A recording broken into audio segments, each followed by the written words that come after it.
Ok, antra paskaita ir labai svarbi, tai paprašysiu jūsų dėmesio. Šnekėsim apie likvidumą. Aš kai pradėjau Smart Money Concept trading, tai į likvidumą žiūrėjau taip pro pirštus, nes iš pradžio atrodė, kad blemba sunku ir gal nelabai reikia. Ir paskui pradėjau trading, minusuoti ir supratau, kad čia buvo vienas pagrindinių dalykų, kuriuos man reikėjo išmokti.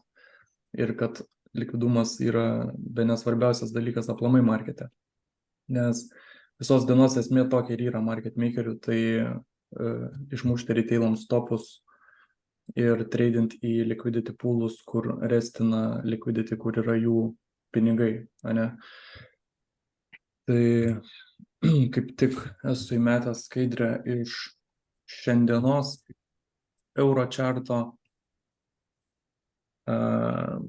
Viskas čia kaip ir aišku, buvau pasipiešęs, čia toksai double bottomas, ne sell side liquidity, nupiešiau magnetuką, nes žinau, kad čia yra liquidity poolas po stipraus expansiono, kuris buvo per naujienas. Ir anksčiau ar vėliau šitos gapus marketas užpildo, nebūtinai visą gapą, bet pavyzdžiui iki midpoint, iki vidurio. Ir kai turim tokį sell side liquidity, tai praktiškai 100% kaina ten ir nueis. Tai diena dar net nesibaigė ir kaina sweepino visą šitą liquidity poolą, ane? Šiandien marketas buvo ganėtinai dosnus ir davė net kelis užėjimus mažesniuose time frame'uose. Tai nesakau, kad čia jau didysis reversal ir euras eis žemyn, aš manau, kad čia tik tai korekcija ir po korekcijos mes vėl po truputį kopsim į viršų. Neaišku, kiek čia dar trūksta korekcija, reikia stebėti indikatorius. Bet galim greičiai pašokti į mano chartą ir biškį analizuoti to įsakymėlį. Jo, tai prasidėjo čia toksai mini pullbackas, ane, kur buvo stiprus expansionas ir paliko ganėtinai didelį tą gapą. Kaip ir sakiau, dabar vyksta šiokia tokia korekcija, nes pasiekėm 0.62 fib levelį. Korekcija saikinga, pasiekėm būtent šito buy side imbalance, sell side inefficiency midpointą. Čia kalbant apie weekly time frame. Visą laiką reikėtų pradėti analizuotis marketą nuo didesnių time frame, nuo weekly. Toliau pereinam į dieninį ir matom, kad visas order flow buvo bearish, ane? Visas momentumas eina į apačią, laužia struktūras mažesnėse time frame'uose. Ganėtinai didelis momentumas irgi, kuris paliko gapą. Šiandien ryte galvojau, kad iš tikrųjų sweepinsim praeitos dienos high ir pamitiguosim šitą gapą, bent jau truputį, ir tada eisim žemyn, bet nieko nelaukia, euras vidinės struktūras tik tai šiek tiek mažesniuose time frame'uose likvidavo ir tiek jam užteko, kad eitų žemiau, nes momentumas į apačią tikrai labai, labai stiprus. Neišsiplėsiu apie patį entry, nes apie tai bus atskiros paskaitos, dabar jeigu šnekėsiu, galit nieko nesuprast. Tiesiog noriu pasakyti, kad šiandien labai gražiai susiformavo setupai ir netgi 2 kartus iš tikrųjų leido marketas užeiti į sell poziciją. Tai kai mes žinom visą tą bendrą vaizdą iš didesnių time frame'ų, nėra sunku iš tikrųjų atsidaryti mažesnėse time frame'uose tas pozicijas, kai tu followini visą tą order flow ir kai tu žinai, kur yra tas liquidity poolas, ane, netgi 1 valandos chart'e. Turėjome šitos equal lows struktūrą į viršų, niekur nesilaužė, čia iš tikrųjų palikom ganėtinai daug low resistance liquidity, kurį, manau, paskui surinksim. Kai vedžiau praeitai grupiai paskaitas, irgi apie tai šnekėjom, čia buvo anksčiau, irgi ganėtinai didelis dropas, bet tik tai korekcija ir irgi buvo palikę va šitoj vietoj low resistance liquidity ir yra įrašytos paskaitos. Jeigu įdomu, galėsiu atsiųsti įrašus ir iš pirmų mokymų galėsit pasižiūrėti, kaip tiksliai mes viską čia išsianalizavom. Irgi turėjome expansioną per naujienas, irgi paaišėmės BISI levelį, buy side imbalance, sell side inefficiency. Ir kaip tik minėjau, kad dažniausiai viso jo neužpildo. Čia kalbu dabar apie šitą vietą, ne? Įsivaizduokit, kad visų šitų žvakių nebuvo. Tai padaro ganėtinai didelį expansion ir palieka labai didelį gapą. Ir po tokio momentumo dažniausiai negrįžta ir viso jo neužpildo. Dažniausiai grįžta iki pusikės. Dar priklauso, jeigu ten yra kažkokie svarbus key leveliai, tai čia turėjom šitą order bloką, apie order blokus irgi turėsim atskirą paskaitą. Ir sakiau, kad dažniausiai iki vidurio ir tada continuation aukščiau. Tai lygiai kaip šnekėjom, taip ir įvyko. Dabar turim panašų scenarijų, irgi ganėtinai didelį.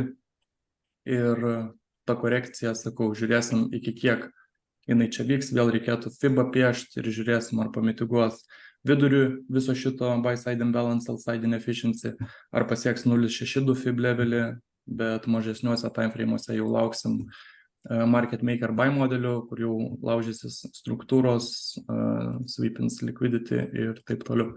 Sakau, nenoriu dabar apie pačius entry išsiplės, nes apie tai turėsim atskiras paskaitas, bet šiandien būtent ir kalbėsim apie tuos liquidity poolus, ir kai kaina link jų eina, mes norim į juos tradint, nes mes esam 99% įsitikinę, kad kaina eis ir pramuš šitą vadinamą retailų supportą, Tai va, turim consolidation channelį, kaina įstrigusi į range.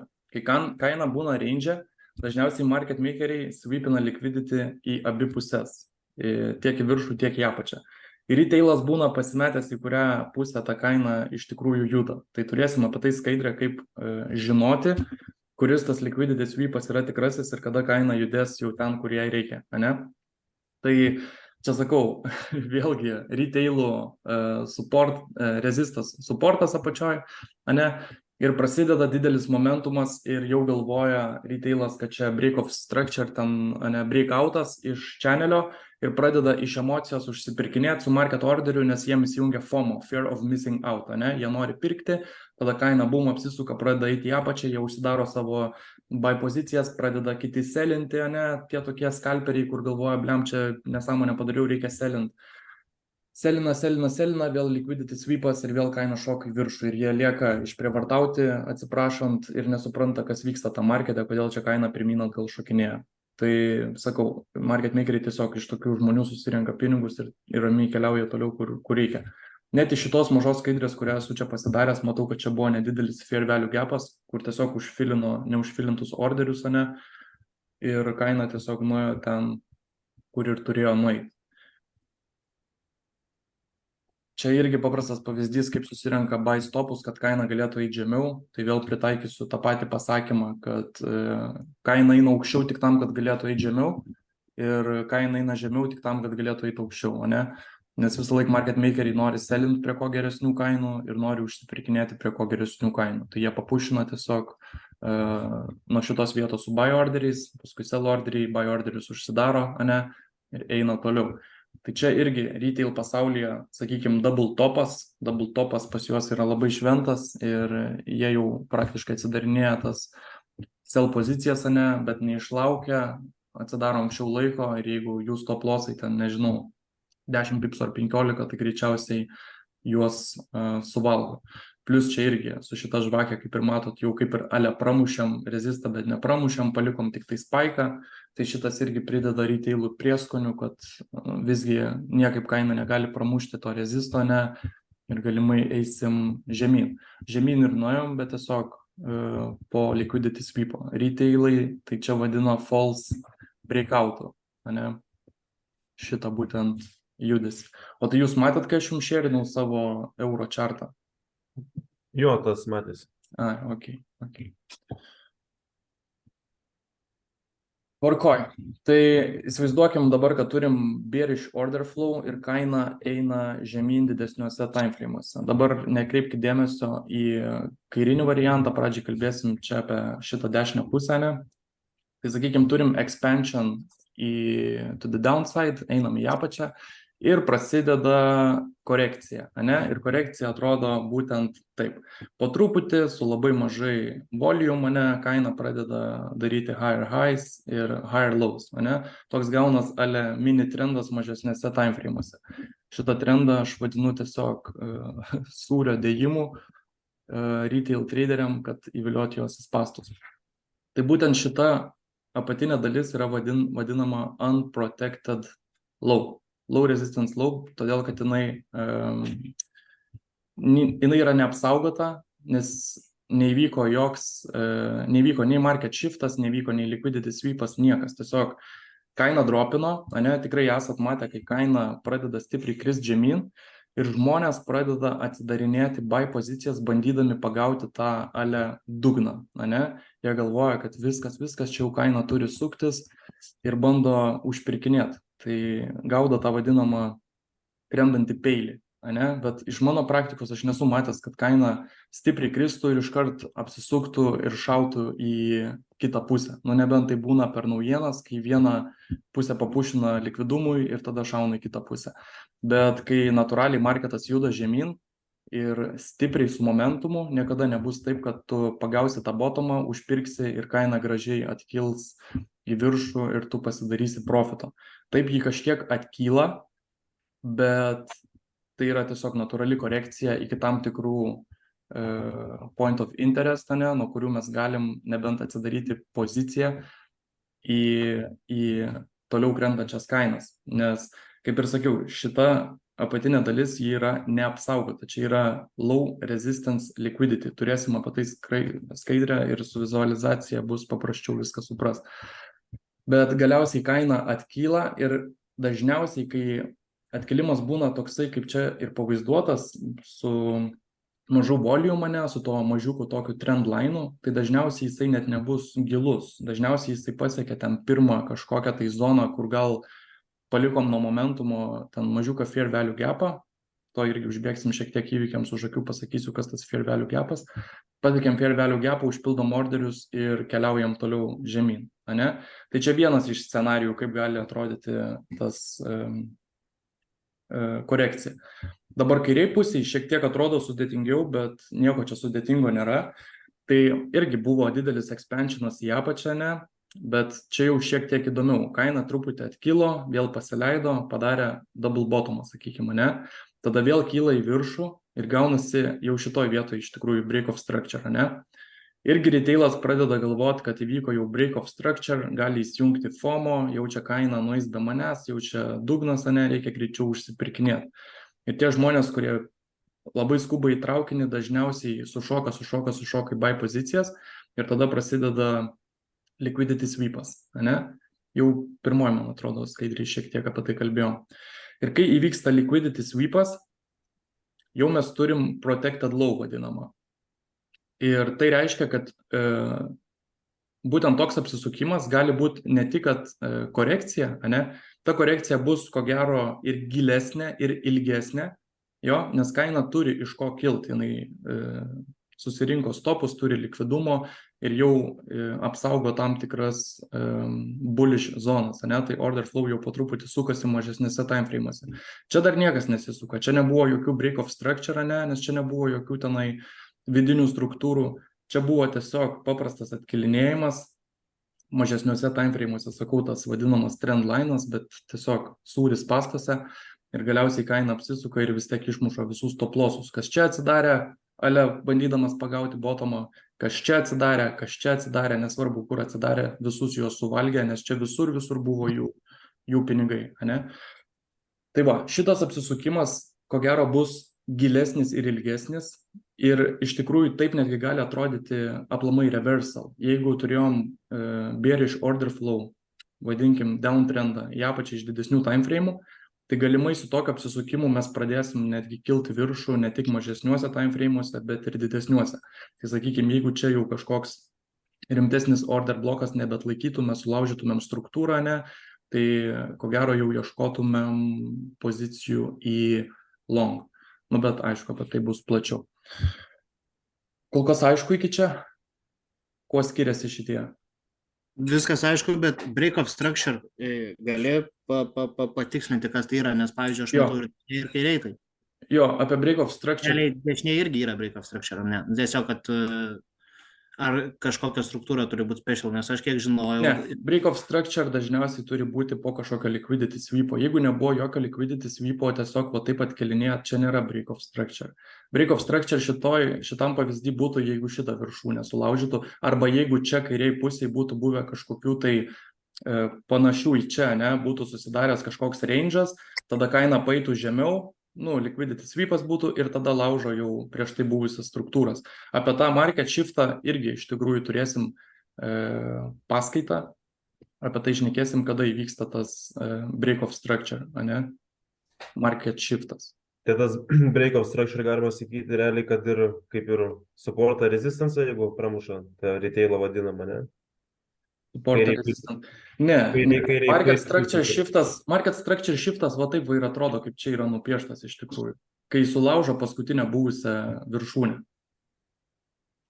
Bet aš neskaitau market shifto, jeigu nebuvo kažkokio tai liquidity sweepo. Jeigu tiesiog buvo kažkokia vidinė struktūra, ane, ir kaina šoktelėjo aukščiau, kaip va čia sakykim, va čia padarė double bottomą ir šoktelėjo aukščiau. Ir kitas čia užžymėtų market shiftą. Bet man šitas market shiftas yra visiškai low probability, nes nebuvo jokio liquidity sweepo ir niekam nesurinko stopų, ane.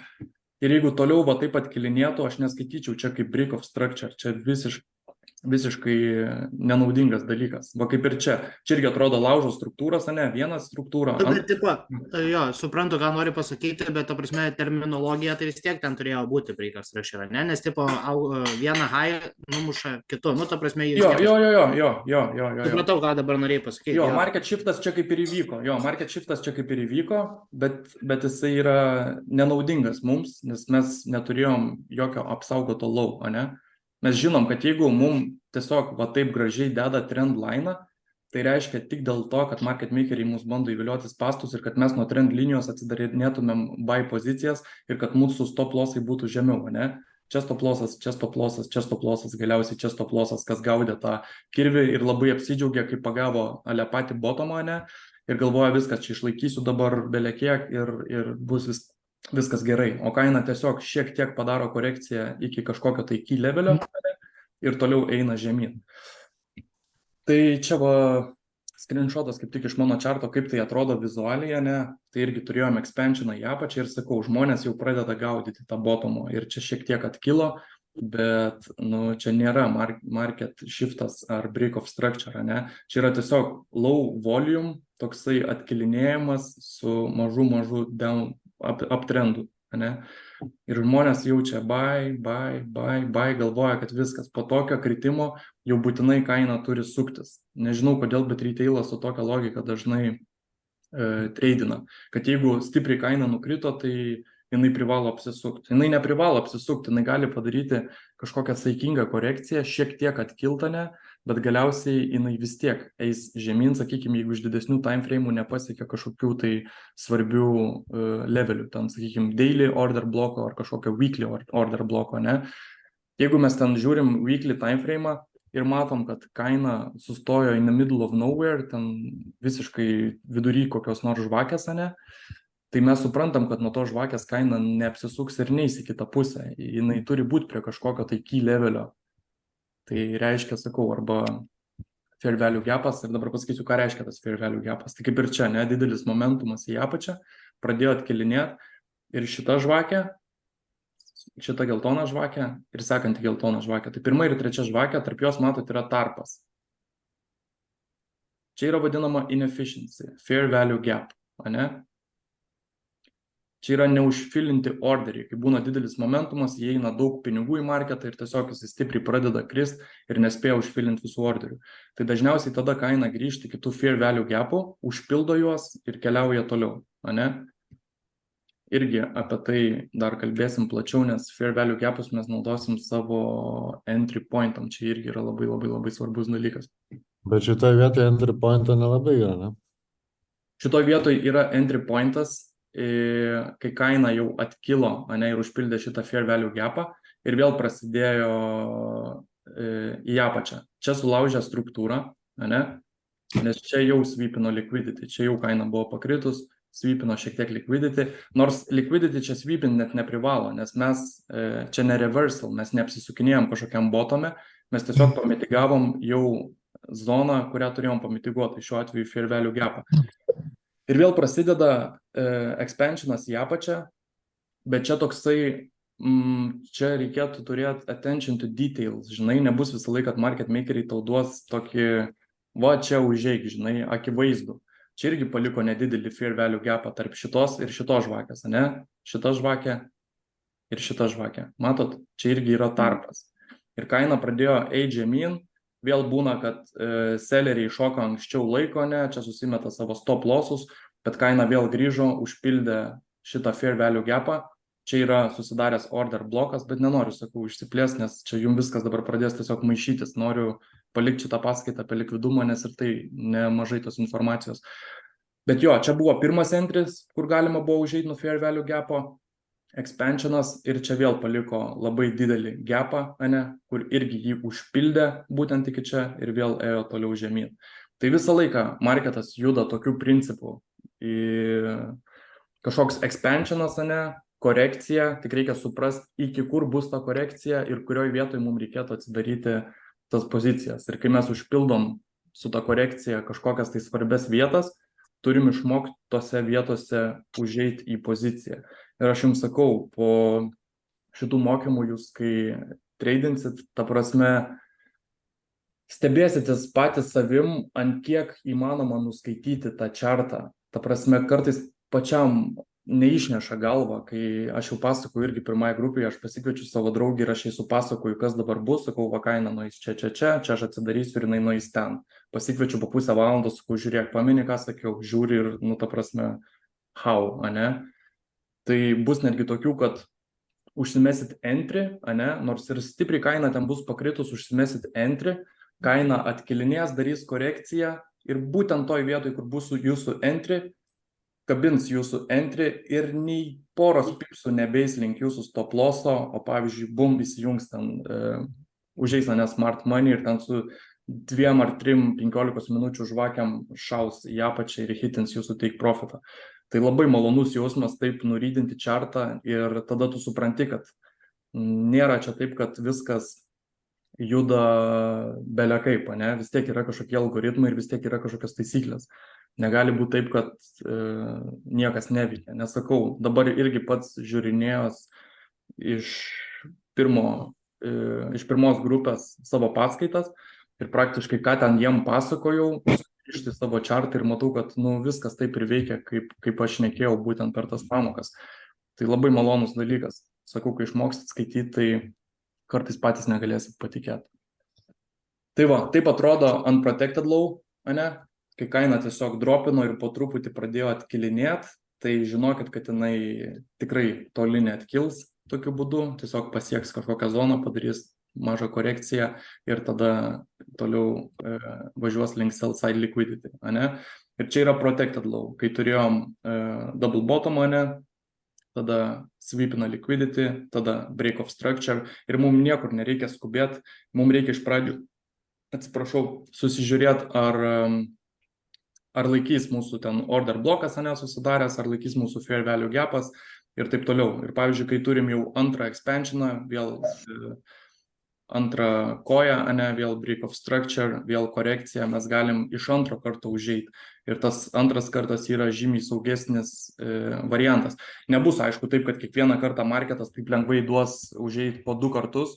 Kartais reikia reaguoti greičiau ir kartais turi tik vieną galimybę perskaityti, ką tau marketas paišo, bet būna ir tokių atvejų, kad gražiai duoda užeiti ir iš antro karto. Ir tas antras kartas, sakau, yra žymiai saugesnis. Ir pavyzdžiui, dar vienas dalykas. Jūs, kai jau matysit va tokias vietas, kai bus ten double bottomai, arba kai ten dės tas vadinamas sūrė, aš mėgstu vadinti retailui, jūs, žinodami visą šitą informaciją, pradėsit užbėgti įvykiams už akių, nes jūs jau žinosit, kad mes privalom sweepinti tą liquidity ir jūs galite anksčiau laiko atsidaryti ten short pozicijas, nes jūs žinot, kad mums reikia ištaškyti šitus stopus, bet nedarykit taip, nes jūs nežinot, kada prasidės tas liquidity sweepas. Čia drąsiai gali būti ir dar vienas, sakykime, triple bottom, dar vieną kartą gali į tą tipo supportą atsimušti, gali atkilti aukščiau, gali apsimest, kad daro market shiftą, break of structure. Tada ir ICT traderiai būna pasimeta ir pagauna tą FOMO, fear of missing out, galvoja, blemba, aš čia gal kažko nesužiūrėjau, gal čia reikia šokti, nenoriu praleisti traido. Nebus taip, kad market makeriai mums duos tokias savaime aiškias užuomenas, ne? Jie ir mus bando išmaudyti ir mums duoda daug manipulacijos, todėl reikia išmokti skaityti tarp eilučių. Bus labai tokių mažų detalių, į kurias reikės atkreipti dėmesį ir priimti ganėtinai greitus sprendimus, nors ir mes išlaukiam tų tokių entry pointų, kur nereikia skubėti, bet vis tiek kartais būna, žiūri tą chartą ir nesupranti, ar tau jau nupaišė čia tą high probability entry ar nenupaišė. Bet čia, manau, viskas su laiku ir su praktika, akis pripranta prie visų tų setupų, todėl svarbu yra darytis back testus ir darytis namų darbus, kaip ir sakiau, turėti savo taisyklės ir, pavyzdžiui, neiti prieš save, ne? Jeigu jūs tam pasirašėt 2 stop lossai per dieną ir baigiu tradint, gavo 2 stop lossus, ane, ir mintyse galvojat, nu davai, dar vieną, nieko čia nebus. Jūs jau meluojat pats savo, ane, su to 3 savo stop lossu ir jau laužot savo taisyklės. Geriau, kai jums nepaina tie 2 treidai, jūs juos išsianalizuokit, kodėl jie jums nepaėjo. Pasidarykit trading view screenshotą, ane, ir aš, pavyzdžiui, viską pildausi Notion programėlį. Man ten labai patogu, ten toks kaip dienoraštis. Aš turiu savo visą trading planą, turiu savo namų darbus, turiu savo entrius ir panašiai. Ir jūs išsianalizuojate, ne? Ok, aš atsidariau, gavau stop lossą. Kodėl? Gal kažko nesužiūrėjau, gal nebuvo ten liquidity sweepo, ten buvo gal fair value gapas kažkoks, ten buvo order blokas. Ir kai jūs kiekvieną savo nesėkmingą tradą išsianalizuosit ir išsistudijuosit, jūs jau žinosit, ko tikėtis sekantį kartą, ne? Nes marketas visą laiką vienodai juda į viršų arba į apačią. Ir tikrai susidarys panašių setupų, kaip turėjot prieš tai, ir jūs juos jau atpažinsit. Nesakau ten po 3 dienų, bet sakykime po mėnesio, po 2 mėnesių, jūs matysit jau pažįstamą situaciją ir jūs jau žinosit, kaip elgtis, nes kažką panašaus jau turėsit savo namų darbuose. Ok, ten atsidariau sell, nes buvo taip ir taip, bet padariau klaidą, ne, nes nepasižiūrėjau į didesnį time frame, kad visas order flow buvo, sakykime, bullish. Ir pasidarę namų darbus, jūs tikrai tapsit geresni. Tai sakau, neforsinkit savęs, jeigu nepaėjo tradas, jūs nepykit ant marketo ir nepykit ant savęs, bet tiesiog laikykitės taisyklių ir nebegrimskit toliau į dugną, jums neprivaloma atsilošti tų prarastų tradų tą pačią dieną. Tiesiog tradinkit visą laiką vienodai ir studijuokit, ką padarėt ne taip. Čia mano toks būtų nuoširdus patarimas, kad stebėtumėt save ir savo tradus. Ok, važiuojam toliau. Kur dar galim rasti likvidumą, nepaisant equal lows, equal highs ir taip toliau. Tai gali būti Azijos sesijų aukštumos ir žemumos, gali būti Londono sesijų, New Yorko sesijų, gali būti praeitos dienos highs arba lows, gali būti savaitės highs arba lows. Visi key leveliai yra svarbus. Mums kaip ICT traderiam netgi valandiniai chartai yra svarbus ir visi tie vadinami supportai, rezistai retailų, mums jie yra kaip liquidity poolai, būtent tos vietos. Kai mes artėjom prie kažkokio, sakykime, stipraus rezisto, ne, kur ten jau 3 kartus buvom atsimušę, mums ten nerezistas, mums ten yra liquidity poolas ir mes, sakau, 99% esame įsitikinę, kad mes sweepinsim tą liquidity. Ir jeigu mes anksčiau laiko jau matom, kad mes artėjom prie to rezisto, ne, ir dar turim pakankamai vietos, mes jau ieškom entry, ieškom užuomenų, kad galėtumėm tradinti būtent į tą rezistą. Ne nuo rezisto, nes dažniausiai neveikia tie dalykai. Retailas pamato rezistą, atsidaro ten short poziciją, kiek kartų jiems paistas tradas short prie rezisto. Vienas iš 5 gal, ne? Dažnu atveju visiems išdaužo stopus ir viskas. Tai mes jau iki tos vietos, iki to rezisto mes jau būsim atsidarę pozicijas ir mes ramiai tradinsim į jų stop lossus, kur jie planuoja atsidaryti tas pozicijas ir užsimesti savo stopus.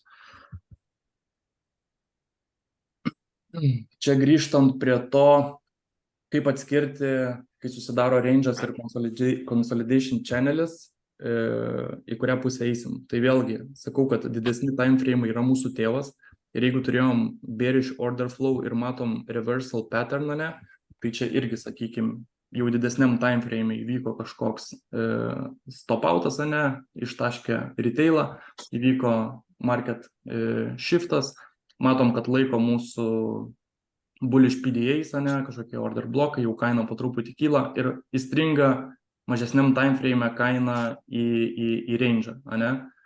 Ir pradeda judėti viršų į apačią ir sakau, čia tos vietos, kur retailas pasimeta ir nesupranta, kas daros, kodėl čia kaina tai kyla, tai krenta ir neapsisprendžia čia man pirkti ir parduoti. Tai mes kantriai laukiam ir tiesiog žiūrim, kas vyksta didesniam time frame ir dažniausiai matysim, kad jeigu vyksta mažesniam time frame tas liquidity sweepas, ane, kur renka tos stop lossus, didesniam time frame mes greičiausiai pasieksim kažkokią svarbią zoną. Tai vėlgi, arba susidariusi naują order bloką, nuo kurio prasidėjo visas momentumas ir nuo kurio pradėjo lūžinėti struktūros į viršų, arba nuo momentumo paliktas fair value gapas. Tai mažesnis time frame'as tiesiog sweepins visą tą likvidumą iš viso šito range'o, gražiai pamitiguos mūsų zoną 1 valandos time frame ir tada tiesiog keliaus toliau į viršų, nes mes jau žinom, kad įvyko tas market shiftas, ane, ir kad visas order flow pasidarė bullish. Tai order flow tai yra tas pats, kas trendas, ane? Bullish order flow tai uptrendas, bearish order flow tai downtrendas. Čia tik biški kitokie terminologijos. Tai tuos channelius mes irgi iš tikrųjų galim tradint, kai žinom, į kurią pusę mes judam iš didesnio time frame'o ir tos liquidity sweepus, kai jie įvyksta, dažnai irgi duoda mum užėjimo, ne, ir tiesiog tada tradini nuo liquidity pool'o iki liquidity pool'o, nes kaip ir sakiau, market makeriai dažniausiai susirenka stopus iš abiejų pusių mažesniuose time frame'uose, kai kaina įstringa į range'ą ir eina sideways. Gal turit kokių klausimų iki dabar?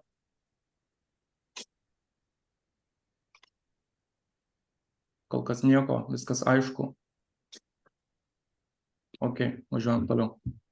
Čia kaip tik esu irgi čarte pasižymėjęs, kad joks didelis judesys neįvyks be liquidity sweepo, ane? Tai čia turėjom liquidity sweepo, didelis expansionas. Vėl kaina daro korekciją, vėl liquidity sweepas, vėl kylam aukščiau. Vėl liquidity sweepas, susirenkam stopus, vėl expansionas. Apsisukam, kaina eina žemyn, ne, palieka kažkokius highs, sweepina highs, eina žemiau. Čia low resistance liquidity palieka, vėl sweepas palieka spike'ą, vėl einam žemyn. Vėl equal highs, ne, dvi žvakės equal highs, sweepas, einam žemyn. Sweepas kaip tik iki fair value gap'o, ne, einam žemyn. Čia vėl range'as, jo, turim double topą, sweepas, einam žemyn. Visą laiką, kiekvieną dieną visuose time frame'uose būna liquidity sweepas. Nesvarbu, minutėj, 5 minučių, 15 minučių, valandoj, 4 valandų. Visą laiką bus liquidity sweepas. Tas sweepas yra iš tų 3 žvakių, ta prasme, ar ne? Kuris? Nu, kur tu dabar čia sakai, kad pramuša tuos liquidity sweepus, tai tie yra padaryti iš 3 žvakių ir jos turi tiesiog pramušti, kol vėl eina, leidžiasi arba kyla. Šitoj vietoj? Jo, va šitoj va ten kairiau, dar aukščiau, nu kur tu pažymėjęs? Visur, jo, čia nesvarbu, kiek tų žvakių. Svarbu, kad būtų, pavyzdžiui, čia gali būti viena žvakė, bet 15 minučių time frame'as, ne? 5 minučių time frame čia gali būti 2 arba 3, ne, žvakės. Minutės time frame bus dar daugiau. Tau tiesiog svarbu atpažinti, kur, tau žinai, esmė kokia yra. Mums esmė yra mąstyti kaip retail traderiam. Kur retail traderiai atsidaro pozicijas ir kur yra jų stop lossai, ane? Šiaip labai geras indikatorius yra kriptoholikų čigonų chatas. Jeigu jie visi šaukia sell, tai žinokit, kad reikės buy. Jo, toks mini indikatorius, žinai. Jeigu ten didžioji dauguma žmonių šaukia kaip ir su auksu, ne? Sell, mes prie rezisto, aš įjungsiu dabar aukso chartą iš karto. Aš greitai klausimėlį galiu. Jo. Čia visi šitie pavyzdžiai, kur tas liquidity sweepas kaip yra aiškus, nes kaip ir sakai, grinai realiai ten, kur visi stop lossus deda, aukščiau praeitų high. Jo. O tas paskutinis dešiniausias, kur yra. Kodėl tiek daug atkilęs jisai, čia fair value gapas kažkurioje vietoje yra, ar... Čia toksai judesys žemyn, aš nežinau, kas čia vyko, čia galėjo būti ir naujienos. Aš manau, kad čia galėjo būti naujienos, nes čia matau labai didelis... Labai spaikino pirmyn atgal. Jo, nes dažniausiai per naujienas, ne, būna, kad iš pradžių šauna į priešingą pusę manipuliacija, kad retailas sušoktų, bam žemyn, bam į viršų ir tada jau rimtas judesys. Aš manau, kad čia buvo naujienos šitoj vietoj. Netgi, aš jums pasakysiu taip, kai būna naujienos, su ICT mes galim tradinti ne per pačias naujienas, bet po naujienų, nes dažniausiai atitinka visą techninę analizę. Dažniausiai prieš naujienas būna, kad sudarinėja low resistance liquidity, tikrai pamatysit prieš kažkokias svarbias naujienas, bus kažkoks ten mini trendas į kažkurią pusę ir nebus jokių liquidity sweepų ir kai išeina naujienos, tada pradeda rinkti visus topus ir tikrai atpažinsit tas vietas. Tai tikrai tos naujienos nėra taip, kad irgi ten išėjo kažkas kažką pasakė ir juda priešingai. Nebūtinai. Jeigu turėsit gerai pasipaišę savo analizės, judės lygiai taip pat kaip ir judėjo, nesvarbu ten. Būna aišku išimčių ten, jeigu jau labai rimtos naujienos, kur šauna po belekiek pipsų, tai ten jau tada niekas neveikia, bet šiaip galima trading po naujienų su ICT. Parodysiu dabar greitai auksą. Aukselis visų mylimas. Tai jo, čia savaitę užsidarė grinai prie rezisto, ne? Turėjom vieną, antrą, čia vėl prie rezisto pasimakalavom ir vėl prie rezisto ir visi šaukia sell, bet marketas atsidarė ir šovė čia nežinau, kiek tų pipsų, nemažai, 7-2 pipsus į viršų. Tai šovė kodėl taip aukštai? Čia savaitinis timeframe'as, mažesniam timeframe'e tai daug baisiau atrodė visas šitas kilimas, ne? Bet čia nebus čia, kad dėl karo realiai tiek daug viskas, tai iš techninės. Tai gali būt, bet vis tiek, sakau, didžioji dalis, čia net tas buvo rezistas kažkur, sakykim, didžioji dalis ten užsimetė savo tos, nežinau, tipo selinti nuo rezisto, ir kiek tu gali kelti tą savo stop lossą, kėlė,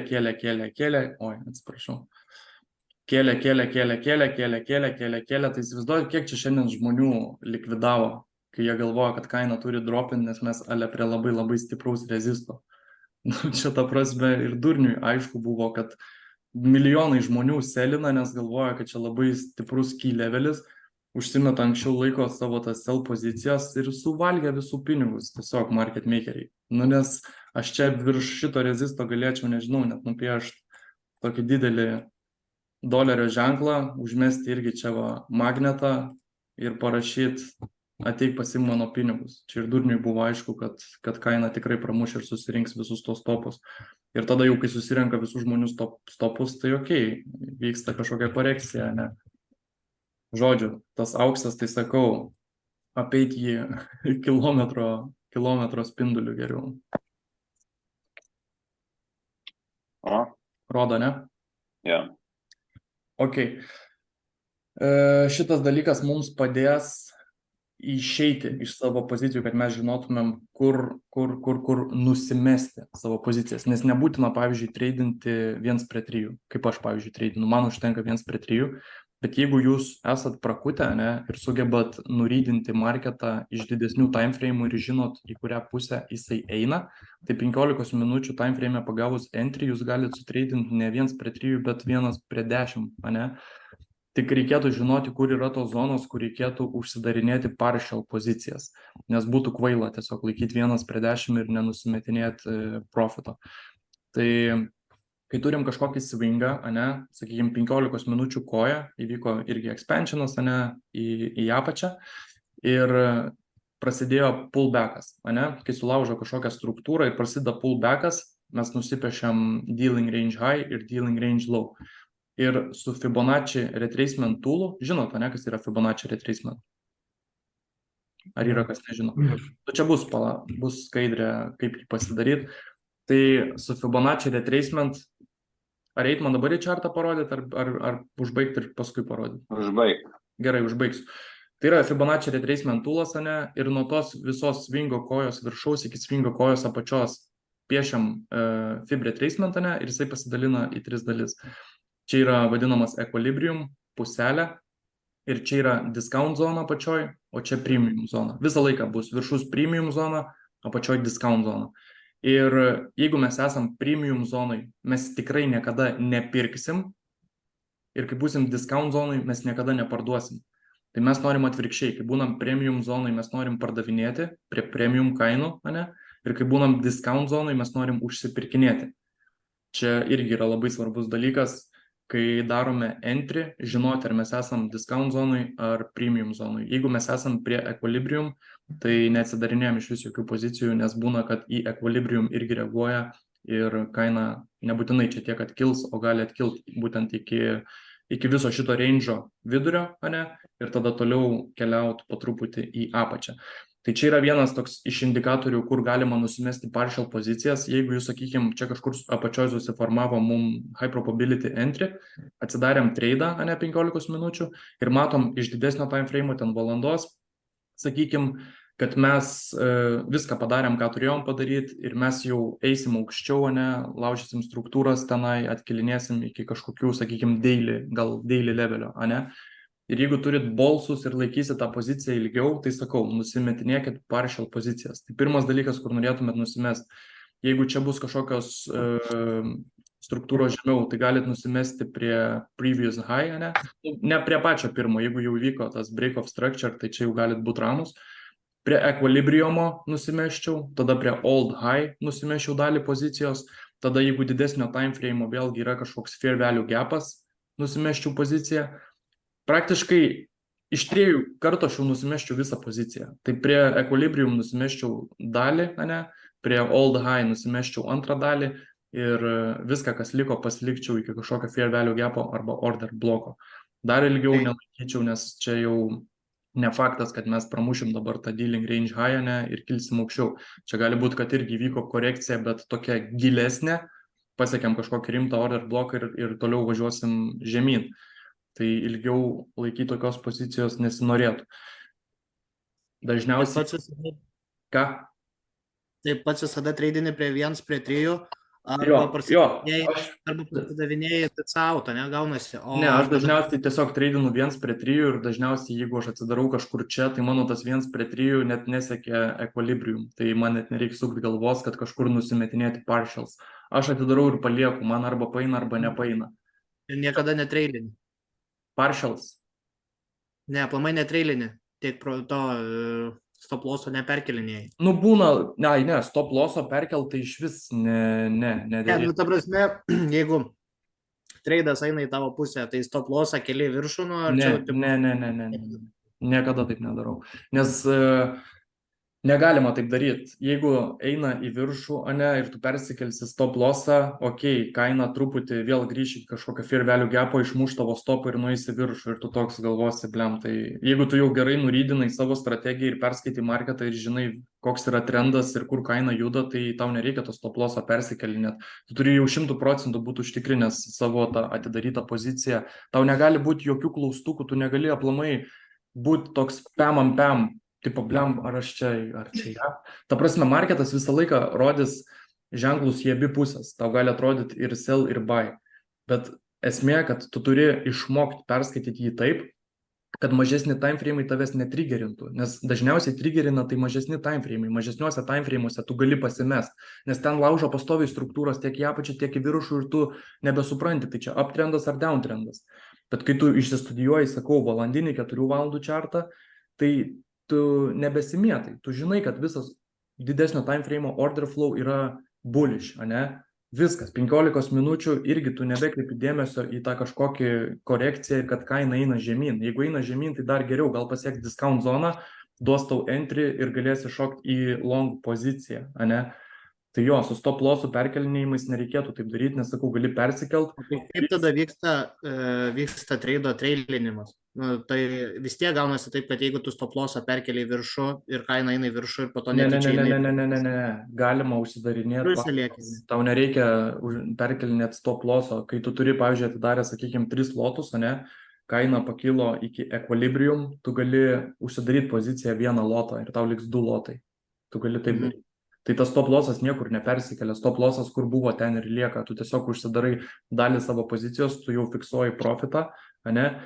Blogiausiu atveju gali stop lossą persikelt į break even, bet ir tai tik tada, jo, į break even gali persikelt, bet tik tuo atveju, jeigu jau sulaužė ten, sakykime, struktūrą kažkokią, ne, kairės pusės sulaužė struktūrą, atsirado kažkoks naujas, sakykime, order blokas, kuris irgi turėtų laikyti, o tavo entris yra žemiau. Tai all good, gali persikelt tą stop lossą į break even, nes jeigu tas order blokas nebelaikys ir pramušį, uždarys tavo break even, tai galimai, kad ta kaina ir eis, žinai, žemiau. Gali taip apsisaugoti.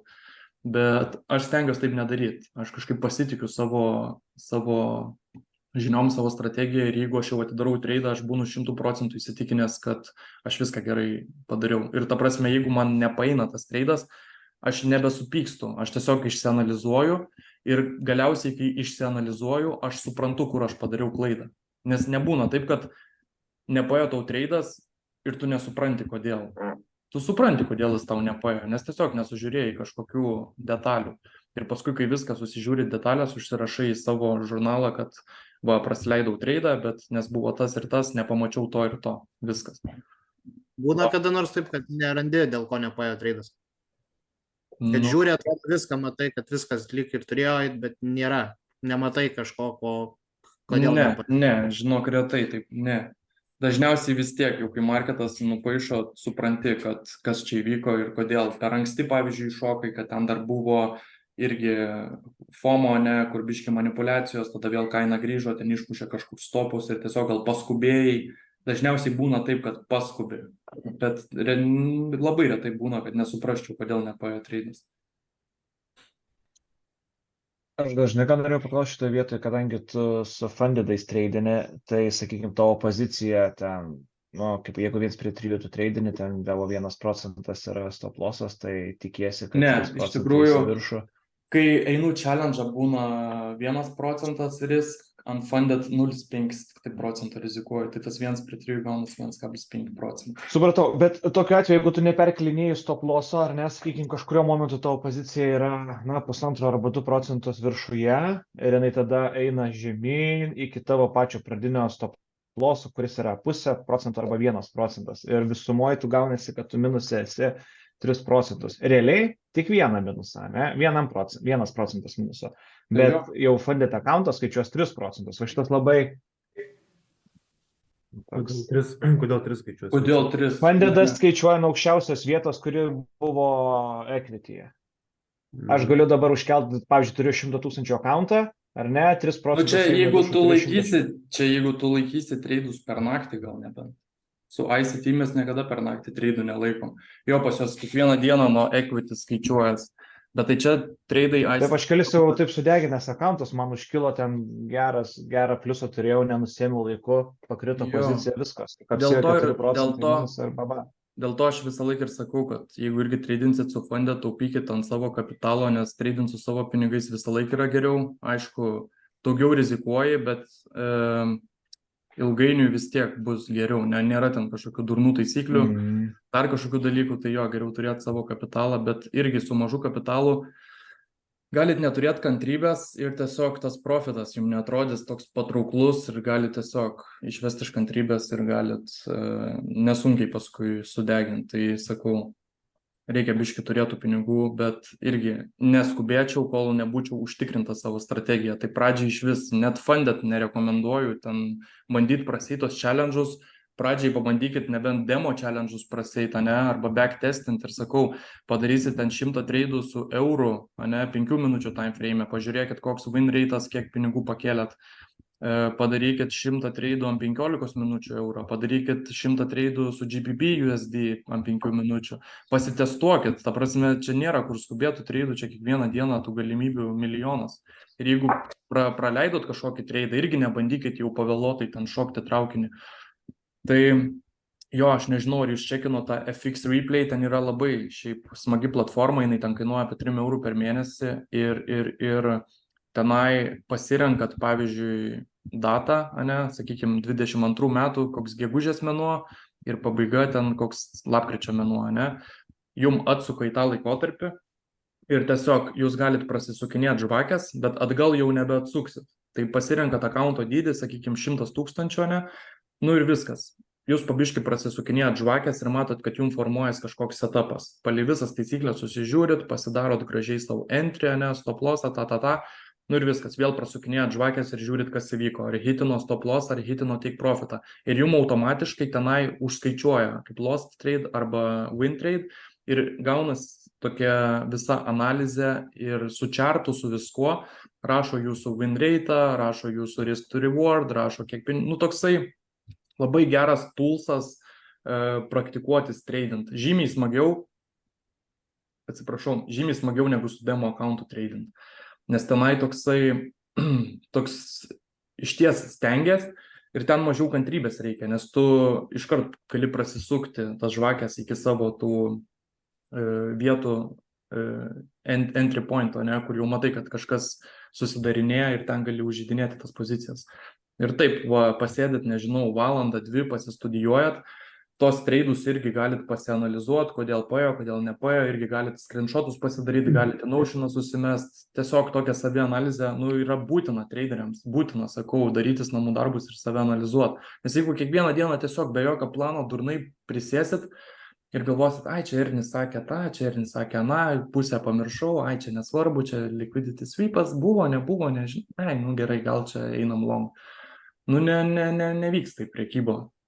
Čia reikia biški daugiau dėmesio įdėti ir rimčiau visą tai žiūrėti. Nesakau, viskas susideda iš tokių smulkių detalių, kur kiti tiesiog ranka numoja. Aš irgi ten pradėjau trading psichologiją. Ei, kas ta psichologija? Čia, karočią, žinau, strategija, kaip gaudyti divergence 1 minutės, ką čia psichologija. Paskui pagauni save po pusės metų, kad, aš visiškai su psichologija nedraugauju, ten emociškai super silpnas, nesusitaikau su pralaimėjimu, gamblinu. Ir toks, nieks nemato, nieks nežino, tik aš. Bet kol tu su savim nesusitvarkai ir nesupranti, kad čia ir yra tas pagrindas ir kad tu turi kažkaip su tuo tvarkytis, tol tu nebūsi sėkmingas. Tai rekomenduoju, yra tokia moteris, paskui galėsiu numest pasižiūrėti, jos būtent jinai specializuojasi trading psychology, yra seminarai. Anksčiau jie kainuodavo štuką eurų. Dabar viską nemokamai yra sukėlus į YouTube, tai irgi rekomenduosiu pasižiūrėti. Ir labai irgi pagelbės šituo klausimu. Gerai. Aš gerai klausimėlį turiu, tas Forex replay, jisai žvakės kaip laivų juda, ar ten kaip trading view tiesiog pasisukinėja? Ne, sakau, tu gali tiesiog pasirinkti, kokiu greičiu nori, kad jos judėtų.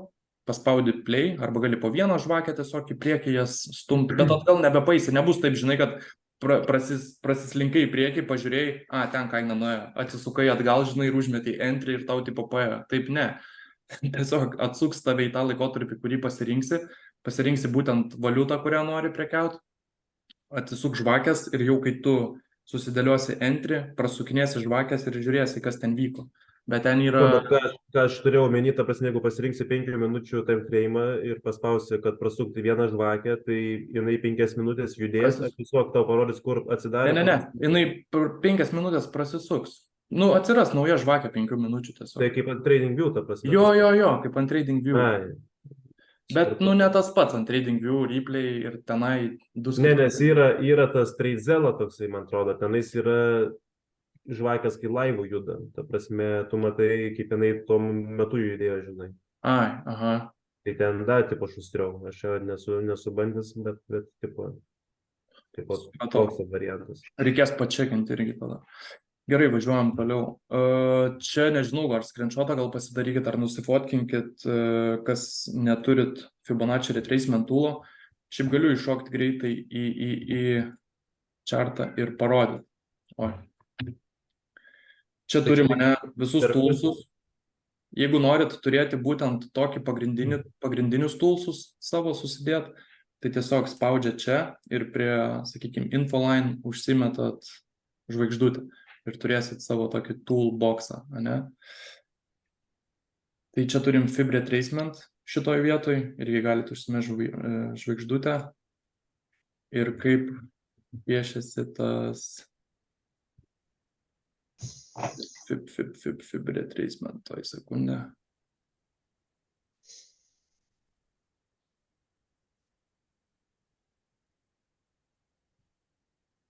Pasiemat Fib retracement ir piešiam ne nuo vyko, bet nuo pačios žvakės. Tai čia vieną kartą paspaudžiam, slenkam žemynane ir iki šitos žvakės pačios. Bet čia yra visas mūsų range'as, bet čia daily range'as, ne? Ir pavyzdžiui, paspaudžiat 2 kartus ir čia pasirenkat, kad rodytų 0,5, 0 ir 1, ne? Aš esu pasidaręs kaip template'ą, premium ir discount, tai čia mano premium zona, čia mano discount zona. Palei daily time frame'ą esam dabar premium zonoje, ne? Ir buvo galima kaip ir ieškoti short pozicijų. Nes jeigu būtumėm premium zonai, tai nelabai. Bet aišku, tada galime mažesnius time frame'us pereiti ir žiūrėti, kas ten vyksta. Oi, sekundė.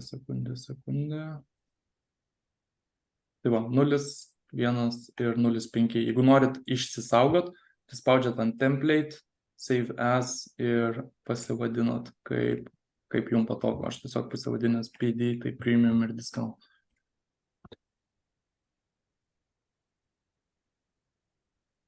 Tai čia, pavyzdžiui, dabar 4 valandų range'as, ane, irgi imam nuo apačios iki viršaus. Ir matot, kaip reagavo į equilibrium. Kai kaina pradėjo krist ir būtent prie viso šito range'o viduriuko, prie equilibrium, prie 0,5, šovė kaina atgal. O dabar nuėjo žemyn į discount zone. Tai čia jau galima būtų daryti ne premium ir discount, bet entry. Kokią seną paskutinę reikšmę ėmė apačios ir viršaus? Na, kiek daug žiūri į praeitį, pavyzdžiui, 4 valandų time frame. Tai paskutinio swingo, sakykime, to didžiausio dabar. Ir kai kaina artėja prie 0,62 levelio, galimai jau žiūrėsiu šitoj vietoj, ar bus kažkoksai setupas, kuris parodys, kad kaina jau padarė tą korekciją ir kad galėčiau targetinti visą šitą range'ą su buy pozicijom. O Fibonacci žiūri tai 7,9 ir šiam 2, ne? Šiam 2 ir 7,9, jo, apie tai dar irgi šnekėsim, nes jisai irgi bus reikalingas mūsų entriam mažesniuose time frame'uose. O šitas šiam 2, 7,9, nuo kur yra nutimtas? Tai lygiai taip pat. Ne? Jo, range'ą. O tai kodėl tada, dėl ko tada nepridedi į tą patį template'ą viskų, 3 tų? 0,5? Jo. Nežinau, aš palei nuotaiką žymiuos iš tikrųjų čartą. Tas 0,5 man dabar nelabai aktualus buvo, nes aš turėjau čia tiesiog double bottomą šitą. Jisai jau buvo įvykęs, žinai, jisai jau padarė reakciją čia nuo 0,5. Tai aš pasilieku tą 0,62, 0,79 tiesiog savo entriam, aš taip ir pasivadinęs, entry. Paskui turiu tiesiog 0,5, kur pasižymiu kažką, ką man reikia, bet dažniausiai tai būna ne tos zonos, o, sakykime, visa šita zona nuo šito imbalance, ane? Sakykime, nuo čia iki čia, arba iki čia. 0,5. Būtent čia. Ir čia kaip tik koreliuosi su 0,62 entry, būtent šitą vietą. Tai kai pasieksim šitą zoną, žiūrėsim, ar čia laužys kažkokias struktūras, ar bus dar kažkoks liquidity sweepas mažesniuose time frame'uose, ir gal jau bus market maker buy modelis, ir čia jau bus mūsų targetai, čia buy side liquidity, čia visur buy side liquidity, čia buy side liquidity, nes iš didesnių time frame'ų mes nelabai ką pasiekėm, ir nemanau, kad čia jau reversal ir kad euras eis žemyn. Nu, aišku, čia daug kas dar priklausys nuo naujienų, ir šiaip šitas mėnuo, gruodis ir sausis, tai toksai, kur reikėtų vengti, nes dažniausiai būna range'as ir nelabai ta kaina, kur bejuda. Per visą šventės, tai bus matyt. Bet kol kas, kad pasieksim šitą 0,62, tai esu įsitikinęs. Nu, su Fibonacci viskas kaip ir ok, aišku. Rodo skaidrę? Rodo. Ok. Nusifotkinot čia tuos nustatymus. Čia tas levels aš pasižymėjęs tik mokymų tikslams, šiaip aš jo nenaudoju. Ten tiesiog rašo skaičiukus 1, 0 ir 0,5. All good, spėjot? Yeah. Gerai, važiuojam toliau. Tai yra internal liquidity ir external liquidity, ane? Tai visas šitas range'as, apie kurį prieš tai šnekėjom, ir visos tos vidinės struktūros yra internal liquidity ir external liquidity irgi gali būti, sakykime, kaip auksas dabar, ne? Tai tenai, kur auksas padarė tą didelį tokį sweepą, tai ten jis jau buvo external liquidity. Bet sakau, dažniausiai mes pozicijų tikrai tiek nelaikom iki external liquidity, čia jau, nežinau, turėtum būti max užtikrintas savo visų time frame'ų bias, ne, jau turėtum būti nurydinęs marketą 99% užtikrintas ir žinot, tai tada gali laikyti, bet čia jau gautųsi toks vos neswing tradinimas, nelabai aktualus. Čia dabar padiskutuosim irgi apie skaidrį iš mano čarto. Įsivaizduokit, kad visų šitų žvakių dabar nėra, ne? Tiesiog turėjom vėl expansion į apačią, didelę koją 15 minučių time frame, ne? Ir prasidėjo pullbackas. Čia šitoj vietoje jau įvyko market shiftas ir kai prasideda market shiftas, ne, kažkoks pullbackas, mes jau galim piešti dealing range high ir dealing range low. Ir čia turim discount zonas ir premium zonas. Faktas, kad kai kaina yra čia, mes tikrai nenorim pardavinėti, ne? Nes mes, čia būtų labai low probability tradas. Tuo labiau, kai čia turim double topą, ne? Ir tuo labiau, kai čia turim belę kokį didelį gapą, aš čia užrašęs PVG, bet čia labiau reikėtų vadinti SIBI, Sell Side Imbalance, Buy Side Inefficiency. Čia buvo naujienos ir čia yra liquidity void. Apie liquidity void irgi turėsim paskaitą. Anksčiau ir vėliau tos liquidity void užpildo marketas, nepalieka taip. Yra irgi pasakymas, kad every order must be filled. Tai anksčiau ir vėliau jie būna užpildyti. Tai va, turėjom tą dealing range, ne? Ir viskas čia, šitos vidinės struktūros, tai buvo internal liquidity. Tai sakau, jeigu atsidarai kažkokią poziciją, čia vėlgi buvo didelis momentumas, paliko fair value gapą, kaina gražiai padarė korekciją, ne, pasiekė order bloką, vėl expansionas, vėl break of structure, vėl pamitiguoja order bloką ir tada jau kyla aukštyn. Tai čia buvo nemažai jau tokių confluence atsidaryti pozicijom ir discount zonui. Ir sakau, jeigu atsidarytumėt kažkokią tai didelę poziciją, tai čia būtų vietos, prie kurių reikėtų jau nusimetinėti. Čia irgi buvo reakcija, ne, į equilibrium levelį, paskui reakcija į previous high šitoje vietoje, ne. Irgi čia vienas spaikas, antras spaikas, trečias spaikas, ketvirtas, penktas, šeštas, septintas, bele kiek. Atrodo, kad čia jau viskas kaina įžemiau, nes čia jau susidarinėja kažkoks stiprus key levelis. Bet reikėtų žiūrėti į didelį bendrą vaizdą, kas vyksta didesniuose time frame'uose, ne. Ir tu žinai, kad čia šitas gapas negali būti taip paliktas, neužpildytas, čia turim double topą, tai didelė tikimybė, kad mes susirinksim ne tik internal liquidity, bet tokiu atveju jau ir external liquidity, ne? Tai čia kažkas panašaus ir įvyko su auksu, tik tiek, kad auksas dabar aplamai ten all time high, tai ten irgi biški kitoks scenarijus.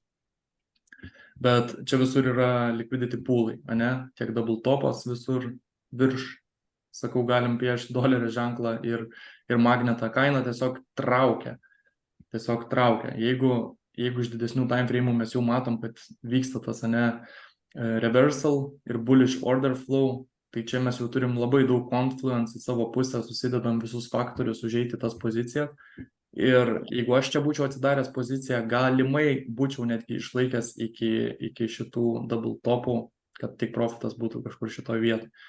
Tai čia tokį visą judesį 15 minučių suprekiaut būtų tikrai rimta, čia būtų tikriausiai 1/10, ne? Bet kai taip akivaizdžiai viskas susipaišo, tai kartais galima ir parizikuoti. Ok. Dabar irgi pašnekėsim apie svarbų dalyką, tai kaip market makeriai padaro retailam trepus. Ir čia, manau, bus jūsų daugelio, tikrai esat bandę ir tradint šitaip, ir esat matę, ne, ir apie tai mes irgi jau kalbėjom, apie tos trendlainus, kad jie kartais ale veikia, bet dabar sužinosim, kodėl jie veikia. Tai irgi reikėtų iš pradžių susižinoti, kokį turim didesnio time frame order flow, ar kaina eina į apačią ar į viršų. Atsakykim, kad kaina eina į apačią, ne, bet nepasiekė dar jokio svarbaus key levelio nepasiekė kaina, ne. Tiesiog apsisuko ir pradėjo su kažkokiu low volume atkilinėti į viršų. Tai šitoj vietoje, ne, pradėjo atkilinėti. Kaip vadinasi šitas low, pamenat? Ne, čia protected yra low. Unprotected. O kodėl unprotected? Nes break of structure nėra. Nes nėra liquidity Didis sweepo. ir nėra slypo.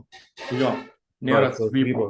Jo. Jo, tai čia yra unprotected low. Jis yra visiškai niekas ir mes jau žinom, kad anksčiau ar vėliau mes jį pasieksim, ne? Tai kaina pradeda atkilinėti, daro tą, sakykim, trend liniją, ne, mažesnių time frame'ų, retailas čia pradeda pirkti, kažkas užsimeta stopą čia, kas protingesnis užsimeta po šitų lau, kas dar labiau atsargesnis užsimeta po šitų lau, ne? Bet kokiu atveju vis tiek trendline'as lūžta su kažkokiu dideliu momentumu, ne? Tada padaro korekciją ir jeigu čia turim jau kažkokių vietų, nuo kurių galim užeiti, tai užeinam su smart money ir treidinam toliau, nes didesniam time frame mes dar nieko nepasiekėm, ką norėjom pasiekti, kažkokį svarbų key levelį, ne? Ir antras scenarijus, jeigu kaina kyla į viršų, tai irgi čia iš praeitos grupės Simutė mūsų taip ir sudegė, prisilygino kainą, kaip ten čigonai sako, su lygintuvų treidina, ne, kur atidarinėja pozicijas ir kasa savo duobę į tą pačią pusę. Marketas eina prieš juos, o jie ten martingale dvigubina pozicijas ir, nu žodžiu, tai Sima atsidarė sell poziciją, ne, kaina pradėjo kilt, jinai vėl atsidarė sell, tada kaina biški pradėjo dropint, jinai jau atgavo truputį vilties, tada kaina dar aukščiau, ne, į viršų ir viskas, nebeišlaikė jos akauntas ir tiesiog ją likvidavo.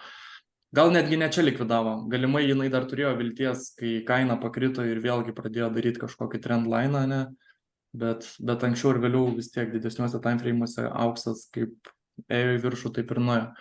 Tai žodžiu, jeigu turim bullish higher time frame order flow, ne, ir kaina padarė korekciją ir vėl pradeda dėti tą tokį mini trend line'ą mažesnių time frame, irgi nereikėtų skubėti, nereikėtų skubėti nei į sell, nei į buy pozicijas, vėl išlaukiam liquidity sweepo, išlaukiam break of structure į viršų, ir išlaukiam korekcijos. Nešokam netgi, kai įvyksta tas break of structure, nes dažniausiai čia įsijungia tas faktorius fear of missing out. Visą laiką būna, kad atrodo, blemba, jau čia eiktų, atkils be manęs, žinai, jau čia kaina belia kaip kyla į tą viršų.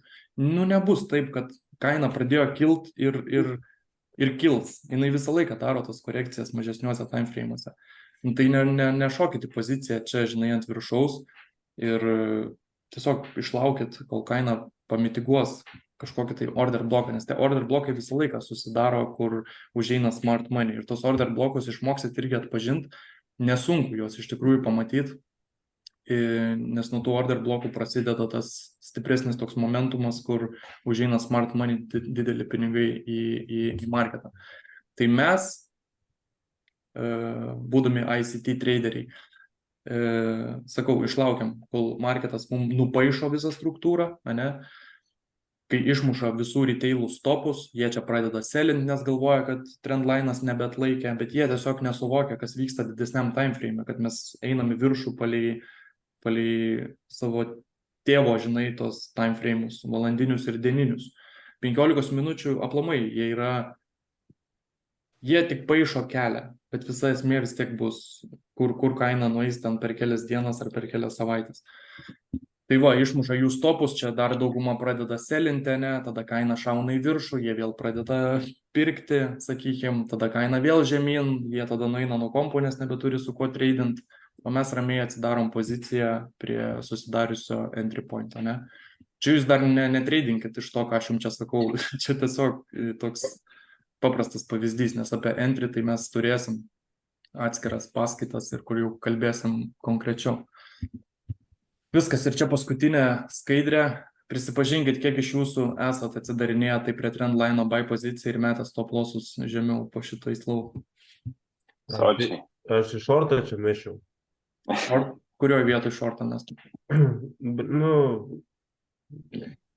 ties breakoutų tipo. Čia nesigauna tie... Čia kai buvo breakoutas, ne mes šortą. Jo. Žiūrėk, Nu, ta prasme, čia yra, ta prasme, irgi, nu, 50-50, kai sakoma. Nu jo, bet tai čia, žiūrėk, irgi breakoutas, tai čia irgi short mestum. Bet jeigu visas order flow yra bullish didesniuose timeframe'uose, tai tavo tas shortas būtų suvalgytas. Ne, čia labai nuo daug ko priklauso čia nuo timeframe'ų. Tai čia ir yra jo visa ta esmė, sakau, nueikit į čigoniukų chatą, pasianalizuokit, kur žmonės įmeta savo tuos trendline'ų, supportus, resistus ir jūs tiesiog matysit, kodėl ten susidarinėja tas trendline'as, kad po trendline'ų tikrai bus kažkoks fair value gapas arba order blokas didesnio timeframe'o ir kad tikrai tas trendline'as neatlaikys ir susirinks tos topus, pamitiguos tą vietą, kuri buvo neužpildyta. Ir nuo jos prasidės kažkoks jau judesys. Tai sakau, tie mažesni timeframe'ai ir visi tie retail šūdai blemba, top, bottomai, triple, double, head and shoulderiai, bull flagai, bear flagai, čia yra visiška nesąmonė. Rutulį pamiršai dar. Rutulys dar, jeigu treidinimas būtų apie tai, tai čia kas antras mestų darbą ir tiesiog treidintų suportus, rezistus ir viskas. Tai ką čia? Tai čia yra visiškas basic dalykas, pagrindas ir kuo daugiau žmonių dar treidins palei tuos basic dalykus, tuo mums geriau. Kai mes žinom daugiau informacijos, kam visas tas dalykas yra reikalingas, tai mums nuo to tik tai geriau. Tai Bet iš tikrųjų, nesistengit niekam nieko įrodinėti ten čatuose, aš manau, su laiku jūs iš vis pamatysit, kad ten nėra apie ką kalbėti, nes bus tiesiog ne tas lygis. Kol žmogus neturės daug tokios kitokios informacijos, o bus įsikibęs į savo strategiją, tai jūs jam neįrodysit nieko ir net neverta įrodinėti. Bet sakau, jūs ir net nenorėsit, nes su šita strategija, aš manau, aplamai pasikeis jūsų mindsetas ir jūs tapsit tokie labiau panašus į traderius, žinai, nes jau jūs pritaiksit kažkokias taisyklės, o ne tą basic šūdą, kur ant kiekvieno YouTube channelio gali pamatyti, žinai. Klausimų? bet yra iš tikrųjų, kas su to rytėjimų šūdu sugeba uždirbti, ar ne? Nu, jie gal po laimingą žvaigždę gimė, aš nežinau.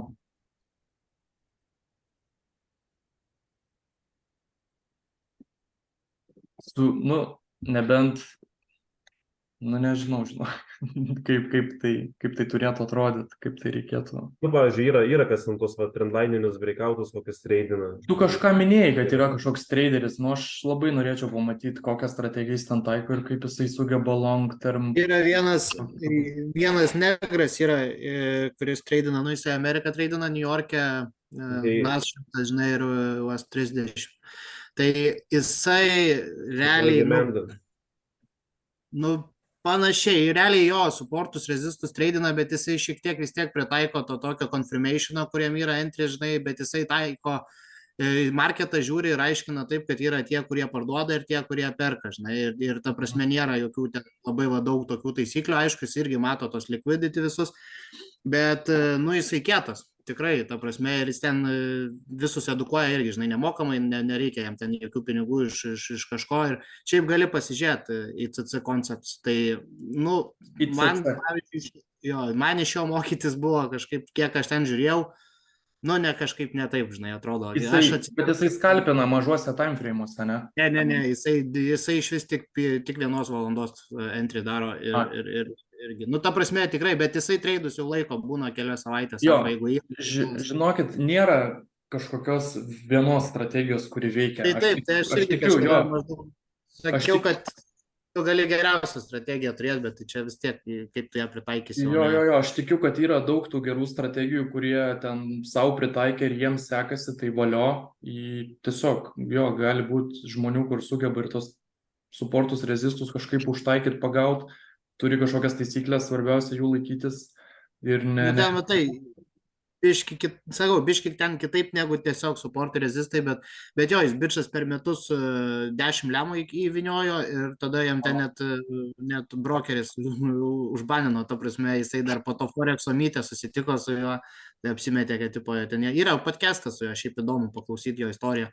Reiks pažiūrėti. Aš tai toksai irgi, kur, pavyzdžiui, visą laiką gilinu savo žinias, aš neįsivaizdinu, žinai, kad aš čia išmokau ICT, čia man sekas trading, man čia nieko nebereikia, čia man kažkas kažką pasako, aš tipo vos ne, tu lopas, tu nieko nesupranti. Aš visą laiką už naują informaciją, nes žinių ant pečių nešiot nereikia ir svarbiausia žinot, kokią informaciją atsirinkti, neprisikišti galvą nereikalingų dalykų, žinai, nes jeigu ir vieną klausysi, ir antrą klausysi, ir viską bandysi pritaikyti, tai tada iš vis nesąmonė gausis. Svarbu žinot, bent jau iš savo suvokimo, kas galimai gali veikti, o kas yra visiška nesąmonė, žinai. Bet už tuos visus podcastus, seminarus, tai eiktų, aš pastoviai žiūriu, gilinuos, domiuos, kuo daugiau informacijos. Ten jisai pasakoja tą savo istoriją, bet tai ten, žinai, tokia blemba. Kartais net pagalvoju, tokia Instagraminė success story, žinai, kur ten dirbo per 2 darbus, nes neturėjo net kur gyventi, vienam darbė miegojo per vakarinę pamainą, kitam per rytinę, žinai, tipo antiek. Ten bomžas visiškas ir po to atrado tą savo išmoko, nes irgi, nu tai bet realiai visas darbas jo buvo grindino, tai ką mes mokomės, ar kas. Nice. Jisai sakė per kiekvieną pertraukėlę YouTube videos, tiesiog binge watchino, žinai, žiūrėjo visus, kiek išeina. Nice. Nice. Tai jeigu tiek darbo įdėtų visi, tai... manau, Dažniausiai aš jums pasakysiu irgi taip, kai aš pradėjau treidint, irgi turėjau daug pinigų, ne, ir taip atmestinai treidinau, atrodė, ai, ką čia užsimesiu, paskalpinsiu, čia toj belė kiek tų babkių pakelsiu, žinai, ir taip degini, ir paskui vieną dieną atsibundi, kad, nu, tu per daug pinigų jau sudeginai, žinai. Aš manau, kad lengviau tapti gerų treiderių iš tokių hard times, ne, kai tu visiškai neturi ten pinigų, esi vargšas ir taip toliau, tu susikoncentruoji, ta psichologija tavo stipresnė, negu toks, kur tu, žinai, ai, čia nepais, tipo, turiu tų pinigų, pohu man tas treidas, žinai. Aš manau, kuo anksčiau tai supranti, tuo geriau, kad, nu, čia yra ganėtinai ilgas kelias, sunkus kelias, bet nuo pat pirmų dienų, jeigu sugebi, sakau, pritaikyti visas tas savo griežtas taisyklės, pasirašytą trading planą su savo visais, nežinau, kažkokiom, kad ir tom pačiom afirmacijom, mane nedaryti nesąmonių ir stengtis nuo pat pradžių būti sėkmingu. Nes jeigu tu visą laiką darysi tą patį, ką darėjai, tai tu visą laiką stovėsi vietoj. Visą laiką grįši ten pat, nuo kur pradėjai, ne? Praeistą, nežinau, pusę metų, būsi išvaistas pusę metų, kaip nepakėlė pinigų, taip nepakėlė, kaip netapai geresnis traderis, taip netapai geresnis traderis. Tai čia, žinai, būk geresnis vieną dieną, būk geresnis ten vieną savaitę, būk geresnis vieną mėnesį, užsirašinėk savo tokius milestones, ką tu achievinai, žinai, per savaitę, ką achievinai per mėnesį, ką achievinai per kvarterę, ne, per 3 mėnesius. Ir matysi, kad po biškį tas progresas vyksta, tau reikia būti 1% geresniu, žinai, kiekvieną dieną. Bet jeigu tu kiekvieną dieną tiesiog gamblinsi įsivaizduodamas, kad tu, ai, aš čia viską žinau, viską moku, bet at the end of the day banko sąskaitoj nuliai ar minusas, nu, tai toks turi traderis, žinai. Šiaip, tokį vieną gal- galvoju, tai nerealu, nes jeigu treidini 1:3 reitio, tai realiai 3 treidai paėję iš 10 ir tu esi tik -1%. Tai turėtų duoti daug to pasitikėjimo ir tas risk managementas jaučiu čia vienas svarbiausių dalykų. Jo, Tai šiaip, kai girdžiu tie sudeginimai akaunto, tai ten jeigu per vieną treidą sudegini visą akauntą, tai turbūt gal kažkas ne taip. jo, tai būna žmonės, sakau, įsimeta ten 300, žinai, eurų ir galvoja, kad pakels 5 štukas. Ir buvo čia tokių ir grupėse, tam kriptoholikė, kad ten gyrės, o, pažiūrėkit, koks aš traderis ten vien pliusina, praeina savaitę, dingau padaro, žinai. Tiesiog. Jis sekasi. Nes treidina, nes užgaudo dieną ant range'o ir Tai jo. ties supporto nuperka, ties resistant suparduoda ir visą dieną pamėto, žiūrėk, ir štuka yra, o paskui Jo, o paskui va prasideda marketas ir viską propisi tada. Jo, prasideda kažkoks expansionas, va, aukselio, kur tiesiog eina į viršų kiaurai viską. Jo, dar paskui pradeda, žinai, lyginti tas pozicijas, tipo, su to Martingale lygintuvu. Tai čia iš vis yra kirvis. Niekur nereikia skubėti marketą, sakau. Mums nereikia nieko atspėti. Mums marketas nupaišo. Mes žinom, kaip turi atrodyti tas entris, mes žinom, kas turi įvykti. Manau, kad yra sunku perlipti per save, kad tipo prapisi treidą, jeigu ten nespėjai kažkur, bet kai pagalvoji, tai kiekvieną dieną, kiekvieną savaitę, visus metus, 100 metų blemba tų treidų yra, tai dar bus metų tiek, kad...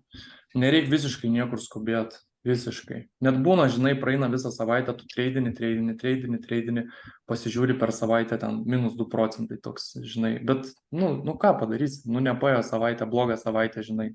Bet jau geriau -2% negu sudegintas akauntas, nes kitą savaitę, žiūrėk, bus švaresnė galva ir vėl turėsi, žinai, krūvą tų galimybių. Nereikia nusimint, kad ten pastoviai profito nedarai. Nebus taip, kad, žinai, kiekvieną dieną profit. Taip. Nežinau, nemanau, kad yra tokių traderių. Dar mačiau tokią, kaip sakyti, nežinau, citatą, kad tie, kurie sutaupo pinigą nereikalingam dalykam, tai yra jo kažkokį portfelį tradinimui. Irgi geras, jo, kažko nenusipirkai, Ten rūbų kažkokių, ar ten dar kažkokių nesąmonių. Meti į kapitalą, jo. Bet tie tradinimo pinigai, kuriuos jau tą savo kapitalą įsimeti, sakykime, depozitą, reikėtų juos iškart nurašyti. Čia nebėra tavo pinigai, čia yra tiesiog tavo įrankis, ane, kuris tau gali leisti padaryti daugiau tų pinigų. Jo, Bet aš irgi nereikia, esu vieną. Tęsk, sorry, pertraukiau. kaip sakai, Sakau, tęsk, pertraukiau, sorry. pamečiau mintį. Nu kad jo, kad tie pinigai, kuriuos įsidėjai, kad reikėtų juos palaidot, nes galimai arba tu juos prarasi, arba, nereikėtų taip, kad žinai, tenai pakėlė kažkiek pinigų ir jau svajoji, kad ką čia nusipirksi. Tai ne, tie pinigai yra tavo darbo įrankis ir jie skirti tiesiog tavo darbui. Ir su jais reikėtų pasidaryti kažkaip daugiau tų pinigų, žinai, ir nusistatyti, aišku, kada fiksuoji kažkokį profitą, kas kiek laiko ir taip toliau. Svarbu nepamest galvos, nepasigaut ant tos blogos emocijos. Kiek realu tikėtis ir, ta prasme, praeini daug ką, jau tos praktikos yra ir taip toliau. Ten, kai man iš kripto, tai man sunku įsivaizduoti, nes aš atsimenu, kai dar nieko apie Forexą nežinau ir mačiau, kai vienas kelias iš Forexo, 4% per savaitę, tai man juokas buvo, nes žinai, kad kitur ten shitcoinai padaro daug daugiau.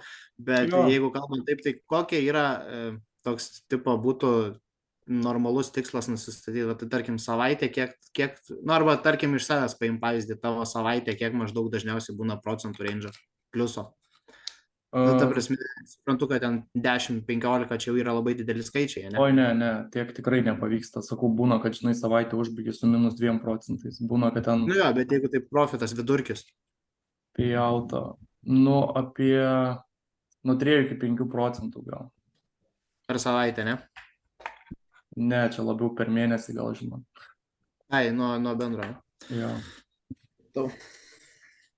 Būna visai, būna blogesnių dienų, būna geresnių. Čia, žinai, toks dalykas, kur nebus taip, kaip tu nori. Bet jau ir tradinį nesu 10 štukų funded accountų, ne? Ne. Žodžiu, dabar ką noriu, kad padarytumėt, tai nueitumėt į FX Replay, ne? Neikit į pačią svetainę, bet nueikit į YouTube ir pasižiūrėkit, kaip aplamai jisai atrodo. Ir sakau, kai jau žinosit truputį daugiau, noriu, kad nepagailėtumėt tų 30 eurų, nes jau geriau 30 eurų sumokėti, negu, žinot, savo depozitus deginti. fxreplay.com ir įmesiu dar į grupę psichologijos tuos seminarus. Tai irgi, nežinau, skirkit biškį laiko per dieną, nepatingėkit, pasižiūrėkit, labai svarbus dalykas. Čia, žinot, ne iš manęs klausytis apie psichologiją, bet ten grinai moteris specializuojasi ties tuo. Mano kolega Tomas buvo pasiėmęs mentorshipą one-on-one su ja, tai sakau, mokėjo ten kažkaip 1000 svarų ir paskui dar ten papildomai jai mokėjo. Ir dabar, sako, blem, viską sumetė į YouTube nemokamai. Praktiškai viską tą patį, ką, sako, mes su jie šnekėjom, tipo 1-1. Tai labai valuable informacija, visiškai for free, tai būtinai pažiūrėkit, papasakos. Dar galiu prie to pačio pasinaudoti, nežinau, rekomendavau, ar matė čia ar ne, bet Trading in the Zone knyga yra. Tai irgi šiaip, kas liečia psichologiją, labai stipri knyga ir labai daug paduoda tokio supratimo. Blemba, dar pabandysiu atrasti irgi vieną, klausiau podcastą Spotify apie psichologiją, irgi labai patiko, tai jeigu atkapstysiu, irgi pasidalinsiu. Viskas, chebryte, ačiū už jūsų dėmesį.